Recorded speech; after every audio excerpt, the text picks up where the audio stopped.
Cat story in Hindi. घरों में रहने वाली बिल्लियों को बहुत मार पड़ती थी। कभी दूध के लिए। जैसे बिल्ली को भूख लगती थी तो वह चुपचाप दूध पी जाती। जब उसके मालिक या मालकिन को ये सब पता लगता तो वो उसे बहुत मारते थे। इसी तरह बिल्ली जब घूमने जाती थी तो हर इंसान उन्हें देखकर मुंह बनाता था कि बिल्ली ने रास्ता काट दिया, अब क्या होगा। एक दिन सारी बिल्लियों ने एक सभा बुलाई। उसमें यह निर्णय लिया गया कि इंसानों से दूर हम अपना एक अलग शहर बसाएंगे, जहां हम कभी इंसानों को नहीं आने देंगे। यही सोचकर बिल्लियों ने अपना एक नया शहर बसाया। इंसानों के बीच में इतने सालों तक रहकर बिल्लियों ने बहुत कुछ सीखा था, इसलिए उन्होंने इंसानों की हर सुविधा उस शहर में रखी। सभी बिल्लियां मजे से इंसानों की तरह रहने लगी। एक बिल्ली को उन्होंने अपनी रानी घोषित कर दिया। उसके साथ कुछ और बिल्लियों ने पूरे शहर को सही से चलाने के लिए कुछ कानून बना दिए, जिनका पालन करना सबके लिए अनिवार्य था। इसी शहर के एक फ्लैट में चिंकी और मिंकी नाम की दो बहनें अपनी शालू मौसी के साथ रहती थीं। चिंकी और मिंकी की मां नहीं थी, शालू मौसी ने ही उन दोनों को पाला था। दोनों बहनें बहुत शरारती थीं। एक दिन शालू मौसी ने सुबह सुबह आवाज लगाई, शालू मौसी, तुम दोनों सोती ही रहोगी। आज महीने की पहली तारीख है, शॉपिंग करने जाना है कि नहीं? घर का सारा राशन खत्म हो गया। चिंकी, मौसी सोने दो न, बड़ी मुश्किल से तो स्कूल से छुट्टी मिली है।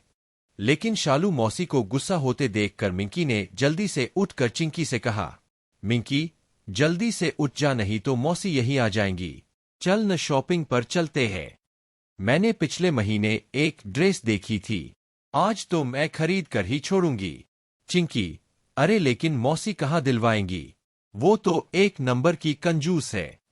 घर का राशन खरीदने के बाद कह देंगी पैसे खत्म हो गए।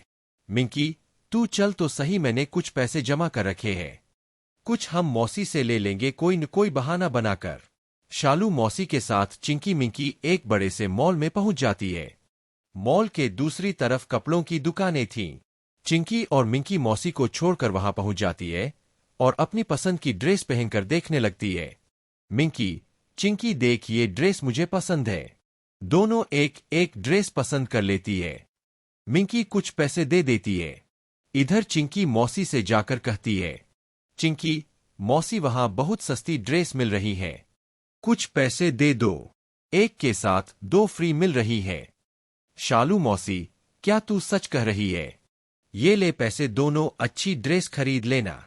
चिंकी और मिंकी ड्रेस खरीद कर बाहर आती है तो देखती है बाहर शालू मौसी खड़ी है और उनके पास बहुत भीड़ लगी थी।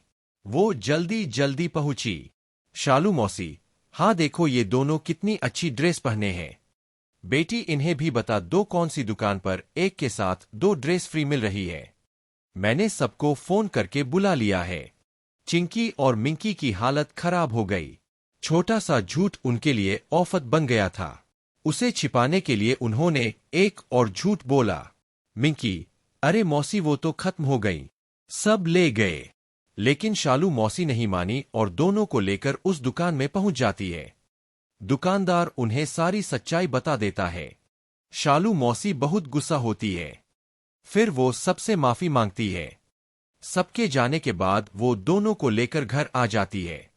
दोनों बहनें अपने किए पर बहुत पछताती है। दोनों मौसी के पैर पकड़कर उनसे माफी मांगती है। शिक्षा, एक झूठ के कारण बड़ों का अपमान हो सकता है।